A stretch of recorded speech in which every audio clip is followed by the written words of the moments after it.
Masarap,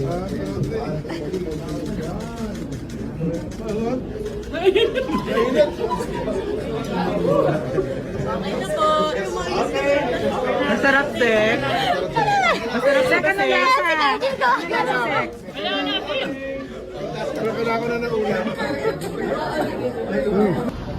Gumawa ng gimmick itong papamunuan ng agriculture.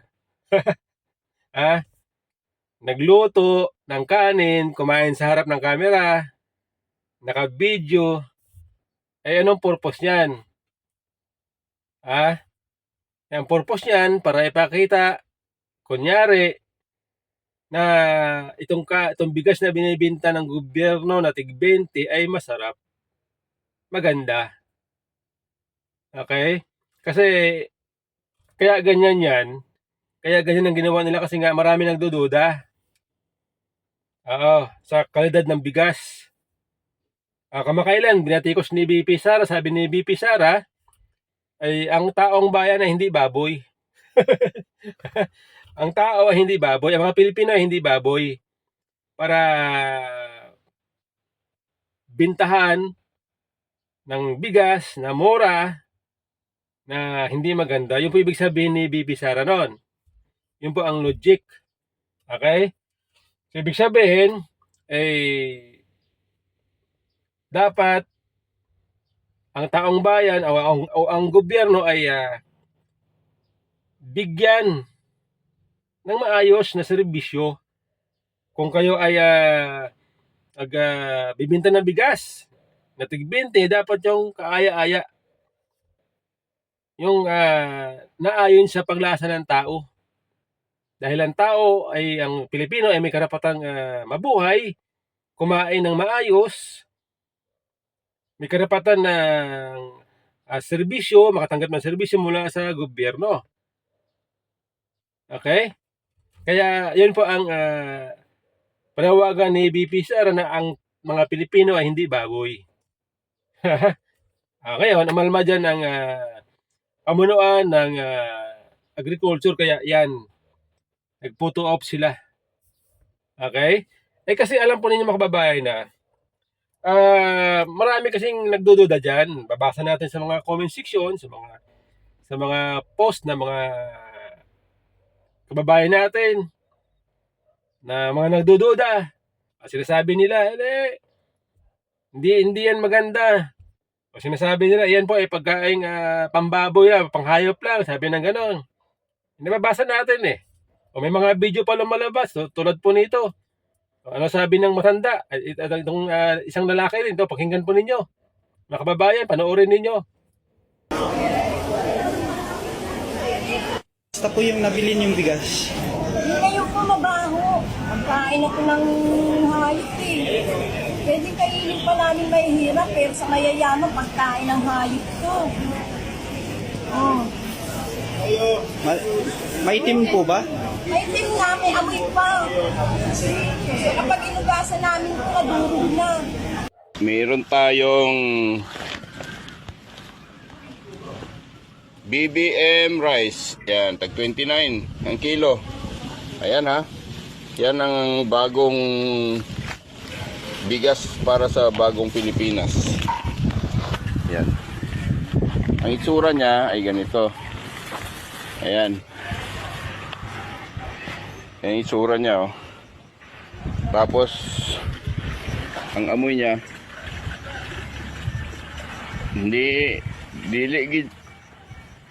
dili siya mga kaon, amoy amag amoy ipis. Kaya ito yung sinasabi ng mga tao na para sa mga kuwan ng ito, hayop. Sana yung mga manok dito. Kruk, kruk, kruk, kruk, kruk, kruk. Ayan. Para sa hayop lang talaga ito. Ayan. Okay? Alright? Ayan. Yan po ang reklamo ng mga iba nating kababayan. Sinasabi nila na maamoy. Yung isa pa nga, amoy ipis daw, sabi. Alam po ninyo mga kababayan na, ito lang kasi yon. Okay? Ang mga Pilipino naman, yung mga mahihirap, katulad natin, ano, ako, sanay ako eh. Sanay ako kumain ng bigas. Nung araw sa amin sa probinsya, yung bigas namin na galing sa aming amo, sa nung araw, yung amo namin sa probinsya, yung Chinese, yung kanyang hacienda, pagdating ng Sabado, meron kaming bigas. Ang kita ng tatay namin, yung iba, binibili ng bigas.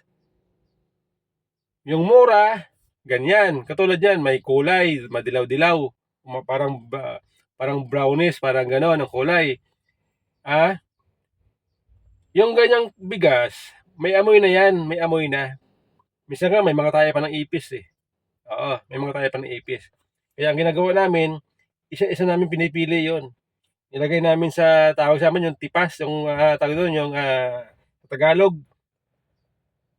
Yung bamboo na, tawag sa amin, tipas eh. Isa-isa namin pinipili yon, tinatanggal namin yung dumi. Kasi may mga tayo ng ipis. Tapos, pag sinaing namin, siguro mga 4-5 na hugas yun. Pero pagkatapos mo kainin, may amoy pa rin eh. Okay? Pagka konting amoy lang, okay na yon. Pasado na sa sikmura. Pero kung yung talagang amoy, tulad niya, amoy ipis daw, sabi, mahirap kainin yon, mahirap tanggapin ng sikmura yun, pagka ganun. Di bale, ang bigas may kulay, di bale walang lasa, kasi sasamahan mo lang yan ng masarap na ulam, halimbawa, tapos na yan. Di bale hindi masarap makanin, basta wala lang amoy. Kasi pag may amoy, mahirap tanggapin ng ating sikmura yan. Oo. Katulad dyan, sabi ng matanda, may amoy. Sabi pa nung lalaki, amoy ipis daw. Naloko na ito. Yan ba ating sinasabi? Ito mga ito na nagreklamo, ibig mo ba sabihin sila ay naninira? Naninira ba sila? O sila ay nagsasabi ng totoo? Yan natin tanong sa gobyerno. Bakit may mga ganyan nagko-complain? Nagreklamo, yung isa nga, yung lalaki, yung bigas pinapakita niya, BBM rice daw. Di ba? Kaya tuloy tayo, nagdududa, kasi nga may mga tao na nagreklamo, tayo tuloy nagdududa kung ito ba, ito pang ginawa ng pamunuan ng agriculture na kumain o nagsaing tapos kumain sa harap ng kamera. Yung bang bigas na sinaing nila, yung ba ay sigurado? O baka naman ang ginawa nila ay bago sinaing, chinik muna kung ano yung mas maayos. Siyempre may kamera eh. Di kaya, yan po ating tanong. Hindi po tayo nag-a-accuse. Tayo po ay nagtatanong sa gobyerno. Bakit ganyan? May nagreklamo. Iba doon sa pinakita ng yung kumakain, nung kumain, iba kasi makikita malinis, maputi. Yung pinapakita ng dalawang tao, yung matandang babae at isang lalaki, ay kulay brown eh. Ano yun? Saan galing yung bigas na yun? Bakit magkaiba? Kaya nabubuo sa ating isip, kung ano-ano. Kasi nga dahil sa ganyan. Diba? Ang bira ito. Ganyan po. Ngayon, may nagsasabi pa. Sabi, ito daw, ang ginawa ng gobyernong ito na nagbinta ng bigas na tig-20 ay dahil lamang sa eleksyon. Ay, sabi niyan eh. Marami nagsasabi niyan dahil daw sa eleksyon. Dahil mahina ang pambato ng alyansa sa probinsya. Kaya para daw makakuha ng boto, yan di umano ang gimmick ng gobyerno. Ano, di ba? Eh ngayon, mga kababayan na, ito, may mga nagsasabi, na natupad na daw, ni BBM ang kanyang pangako noon ng eleksyon na gawing 20 pesos ang bigas. Dahil dyan sa ginawa ng gobyerno distribute ng bigas sa probinsya, sa Visayas, na tig 20, natupad na daw. Natupad na, pangako ni BBM. Wow! Galing ano? Edi ayos, congrats. Ito lang ang masasabi ko ako para sa akin, opinion ko, hindi po natupad ni BBM ang kanyang pangarap, ang kanyang pangako. Bakit kaninyo? Subsidy yan Subsidy yan. Ibig sabihin, nawalan ang gobyerno dyan. Dahil ang pondo dyan, sa 20 pesos na bigas na yan, ay bilyon-bilyon. Ibig sabihin, nawalan ng gobyerno. Di ba? Sa halip, na ang pondo sana na para dyan, sa murang bigas na yan, may ilagay sana sa ibang proyekto. Dahil ang gobyerno po ay failure sa kanilang pangako, kaya yan ngayon.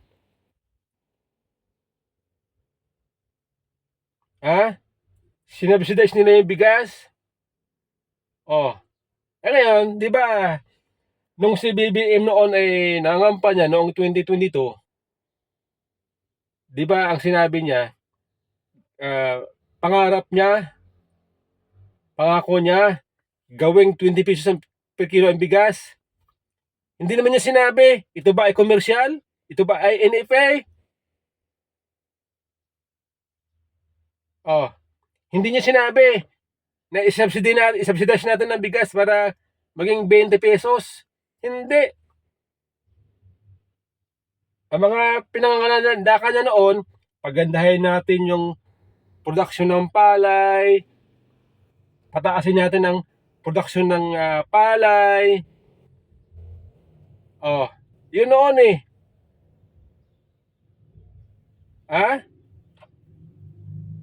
pataasin, pagandahin ang agriculture. Hindi niya sinabing isubsidize niya. Di ba? Hindi po niya natupad ang kanyang pangako. Sa totoo lang, kung matalino kayo, alam niyo dapat. Kasi inaasahan natin noon na sa pamamagitan ng pag-ayos sa sistema ng agriculture, pagpapaganda sa agriculture, mapapataas, mapapaganda, mapapababa ng gobyerno ang presyo ng pagkain, ng bigas. Yun po ating inaasahan noon, hindi subsidy.